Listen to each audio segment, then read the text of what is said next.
इस वक्त हम मौजूद हैं रामपुर की ग्राम पंचायत कोयला में, जहां के प्रधान हैं हमारे साथ भूखन लाल लोधी जी। कल इनकी मुख्यमंत्री योगी आदित्यनाथ से वीसी के जरिए बातचीत हुई। उन्होंने कई सवाल पूछे जिनका इन्होंने बखूबी जवाब दिया।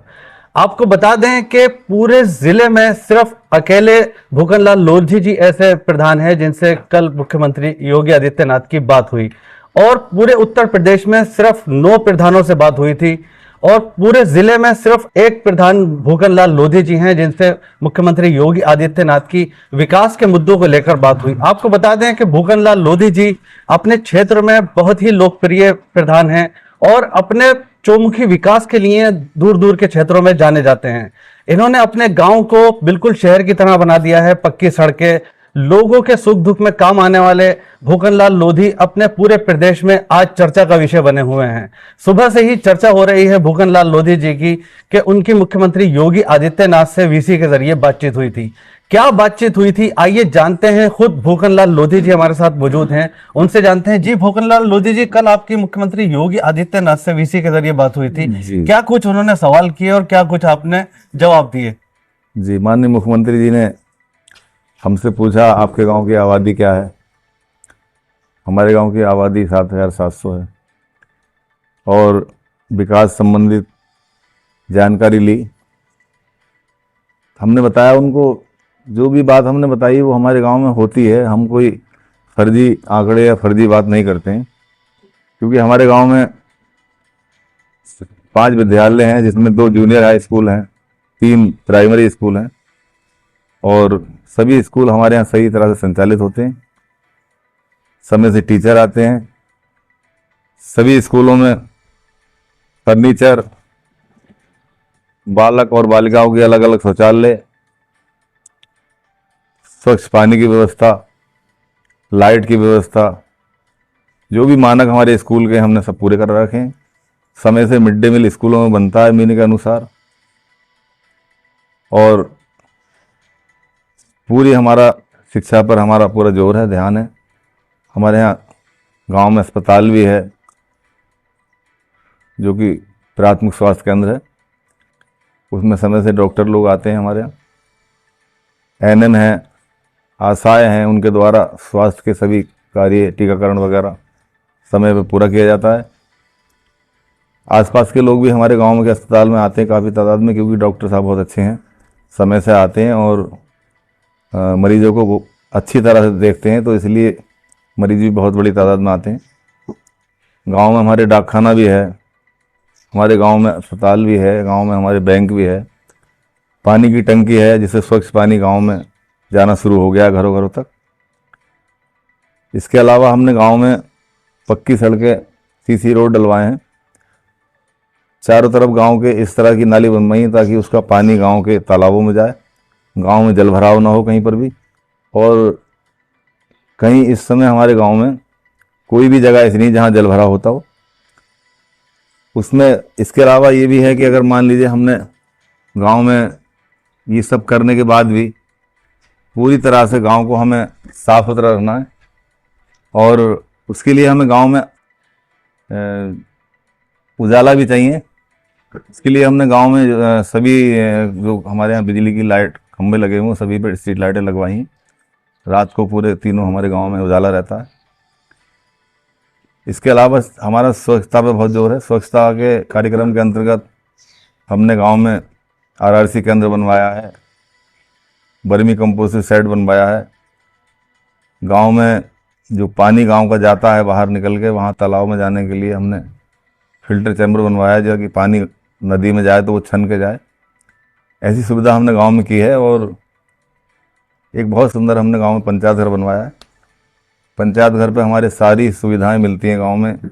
जैसे किसी को जाति का प्रमाण बनवाना है, मृत्यु सर्टिफिकेट बनवाना है, या किसी को आय प्रमाण बनवाना है, खतौनी निकलवानी है, वो सारी सुविधाएं हमारे सरकारी रेट पे, जो थोड़ी सी सरकारी फीस जाती है उसकी, उस पर हमारे पंचायत घर में सारी सुविधाएं हैं। और हमने बच्चों के लिए वहाँ पर पुस्तकालय भी बना रखा है। जो गांव के बच्चे पढ़े लिखे हैं, कोई कोर्स कर रहे हैं, वो डिग्री कर रहे हैं, तो उसकी हमारे यहाँ पुस्तकें हैं, वो उसमें जाके लाइब्रेरी में उससे पुस्तकों से सीखते हैं, पुस्तकों से पढ़ते हैं, ताकि उसमें एग्ज़ाम में जो है कहीं पर भी अच्छे नंबर लाएं।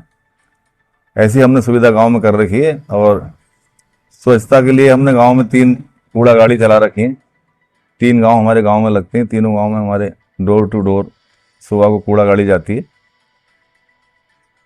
हर दरवाजे दरवाजे कूड़ा गाड़ी जाती है, सुबह को कूड़ा उठाया जाता है और वो कूड़ा हम इकट्ठा करा के हमने एक स्थान बना रखा है जंगल में, वहाँ पर वो कूड़ा हमारा डाला जाता है। जो काम का कूड़ा होता है उसको हम आरआरसी केंद्र पे लाकर उसको वहाँ इकट्ठा करते हैं, जिससे कि पंचायत के आमदनी बढ़ जाती है। हमारी पंचायत के द्वारा वो बेच दिया जाता है और उस कूड़े को वहाँ पर उसका निपटारा हो जाता है। गांव में स्वच्छता रहती है।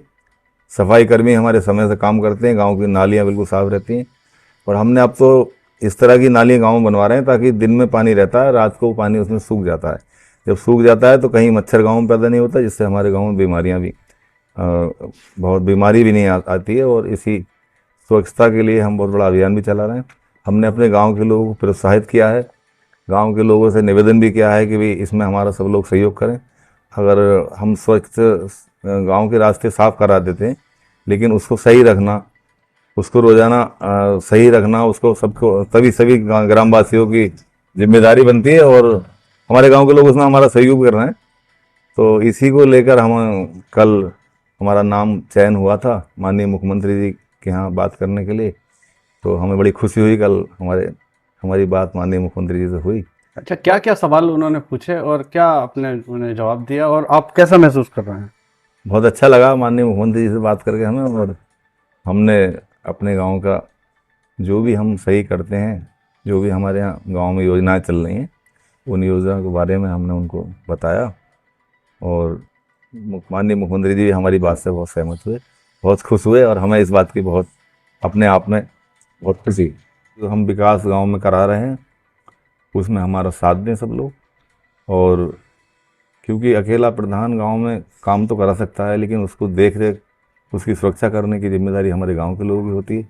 तो हम अपने गाँव वासियों से, क्षेत्रवासियों से ये सहयोग की अपेक्षा करते हैं कि सब लोग हमारा साथ दें और जो हम गांव में विकास कार्य करा रहे हैं उसको सभी को देख रेख रखें उसकी, और उसका उपयोग भी करें और उसको सही रखने में हमारी मदद करें। क्या आबादी है आपकी ग्राम पंचायत की? हमारे यहाँ इस समय 7,500 7,700 काफी बड़ी ग्राम पंचायत है। अच्छा, ये बताइए क्या क्या सुविधाएं ग्राम पंचायत के माध्यम से आप लोग दे रहे हैं?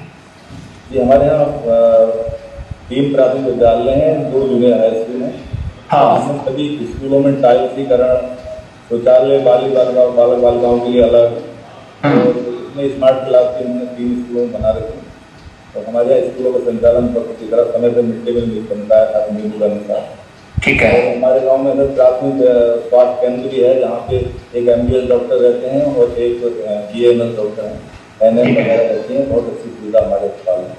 ठीक है। तो लाभ पूरे गांव के और भी क्षेत्र के लोग भी लेते हैं। ठीक है। और हमारे गांव में बैंक भी है, डाकखाना भी है, सोसाइटी भी है, और हमने एक बहुत सुंदर पंचायत घर बनवाया। हमने खुद ही स्वयं बनवाया। आज यहीं पर बैठ के आपका हमारी बात हो रही है। बहुत सुंदर। सारा संचालन होता है। लाइब्रेरी बनवा रखी है हमने पंचायत घर में।